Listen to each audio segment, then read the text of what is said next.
इस्लामाबाद में तहरीक इंसाफ का मरकजी सेक्रेटेरिएट सील कर दिया गया है। CDA का PTI के मरकजी सेक्रेटेरिएट पर तजावुजात के खिलाफ ऑपरेशन बिल्डिंग लॉस की खिलाफ वर्जी पर इमारत का एक हिस्सा मिसमार कर दिया गया। दौरान ऑपरेशन मज़ाहमत पर PTI रहनुमा आमिर मुगल समेत 25 मुलजिमान के खिलाफ मुकदमा दर्ज। इंसदाद ने दहशतगर्दी समेत 6 दफात के तहत मुकदमा दर्ज किया गया। CDA ऑपरेशन के दौरान आमिर मुगल ने हवाई फायरिंग की। मुकदमा थाना कराची कंपनी में इलाका मजिस्ट्रेट की मुद्दत में दर्ज किया गया। इस्लामाबाद में तहरीक इंसाफ का मरकजी सेक्रेटेरिएट सील कर दिया गया।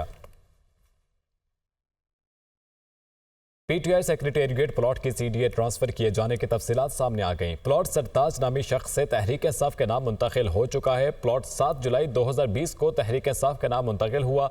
दस्तावेज के मुताबिक साबिक सेक्रेटरी जनरल PTI अरशद दाद ने कानूनी कार्रवाई मुकम्मल कराई।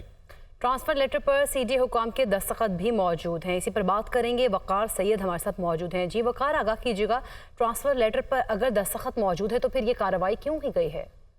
जी देखिए, गुज़श्ता सब जो पाकिस्तान तहरीक इंसाफ के मरकजी सेक्रेटेरिएट में जो CDA की जानिब से ऑपरेशन किया गया है उसमें उसके नाम से की गई है, जबकि जो असल दस्तावेज मौसूल है उसके सरताज अली नामी शख्स ने ये प्लॉट जो है वो पाकिस्तान तहरीक इंसाफ के नाम जो है मुंतकिल हुआ, जिसका CDA का रिकॉर्ड भी मौजूद है। और CDA दस्तावेज के मुताबिक प्लॉट सरताज के नाम मुंतकिल हुआ। बहुत शुक्रिया वकार सैयद, आप हमें आगाह कर रहे थे। तहरीक इंसाफ के सेनेटर शिबली फराज ने कहा है कि 1-1.5 साल से मुल्क में फसाइयत की लहर चल रही है। PTI के सेंट्रल ऑफिस को रात के अंधेरे में गिराया गया। हमारे लोगों पर लाठी चार्ज भी किया गया। आप ताकत से सियासत नहीं कर सकते। आप चेयरमैन को गिरफ्तार कर सकते हैं, हमारे घर गिरा सकते हैं, आप दिलों से मोहब्बत नहीं निकाल सकते। आप जो भी जुल्म सितम कर लें सब कुछ तारीख में लिखा जाएगा। वो सेनेट इजलास में इजहार ख्याल कर रहे थे। मुल्क में फसाइयत का एक लहर आई हुई है जो कभी ऊपर होती है कभी नीचे होती है, लेकिन एक मुस्तकिल 1-1.5 साल से 2 साल से ये फिजा चल रही है। पाकिस्तान तहरीक इंसाफ के सेंट्रल ऑफिस पे जिस तरीके से उसको गिराया गया, जिस तरीके से वहां पे लोगों पे लाठीचार्ज किया गया, मैं समझता हूं कि जी जो मेरे बाएं हाथ पे ट्रेजरी बेंच में आप लोग सियासी लोग हैं, आपका काम है सियासत करना। आप ताकत से सियासत नहीं कर सकते हैं। आप हमारी पार्टी का सिंबल ले सकते हैं, आप हमारे चेयरमैन को अंदर कर सकते हैं, आप हमारे दफ्तरों को गिरा सकते हैं, आप हमारे घरों पे धावा बोल सकते हैं, लेकिन इस मुल्क के जो 25 करोड़ अवाम की मेजॉरिटी है उनके दिलों से मोहब्बत को आप साफ नहीं कर सकते। आप जो भी जुल्म सितम कर लो ये लिखा जाएगा। वज़ीर कानून आज़म वज़ीर तारड़ ने कहा कि PTI सेक्रेटेरिएट में ऑपरेशन CDA का अपना फैसला था। उनको नोटिस जाते रहे और कागजों में ही रह गए। उन्होंने 2 फ्लोर नक्शे के बगैर बनाए। माजी में साबिक वज़ीर आज़म के घर पर सीढ़ी लगाकर छापे मारे गए। मनशियात के मुकदमे बने। कलमा पढ़कर शवाहिद मौजूद होने का दावा करने वाले अदालत क्यों पेश नहीं हुए? साबिक सदर की बहन को ईद से 1 रोज कबल गिरफ्तार किया गया। 2018 से 2022 तक घर गिराए गए। हर रोज अदालतों में हम पेश होते थे। आज़म वज़ीर तारड़ की तकरीर के दौरान अपोजिशन अराकीन की जानिब से शोर शराबा भी जारी रहा।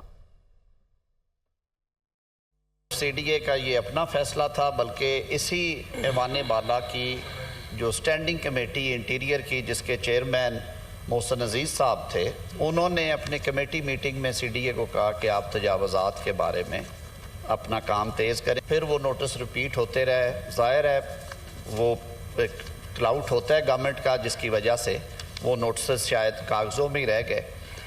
पिछले साल दोबारा इन्हें याद दहानी कराई गई कि आपने 2 फ्लोर जो हैं बग़ैर नक्शे के, बग़ैर मंजूरी के उस पर बना रखे हैं। साबिक वज़ीर आज़म के घर पे सीढ़ी लगा के कमांडोज को अंदर भेजा गया। 15 किलोग्राम हेरोइन के केस में इससे ज़्यादा भोंडी हरकत नहीं की जा सकती। कलमा पढ़ के कहा कि मैं शहादत देता हूँ, फिर क्यों नहीं शहादत दी उन्होंने? अदालत ने तो बुलाया कि जो जो शहादत है लेके आएँ। पाकिस्तान के साबिक सदर की हमशीरा जो कि रुकन असम्बली भी थी, उन्हें हस्पताल से गिरफ्तार कर लिया गया। 2018 से 2022 वो कोई ऐसा दिन नहीं था जिस रोज़ किसी ना किसी अदालत में सियासी असीर की रिहाई के लिए या सियासी असीरों की रिहाई या उनके मुकदमात की पेशी के सिलसिले में हम नहीं थे जाते।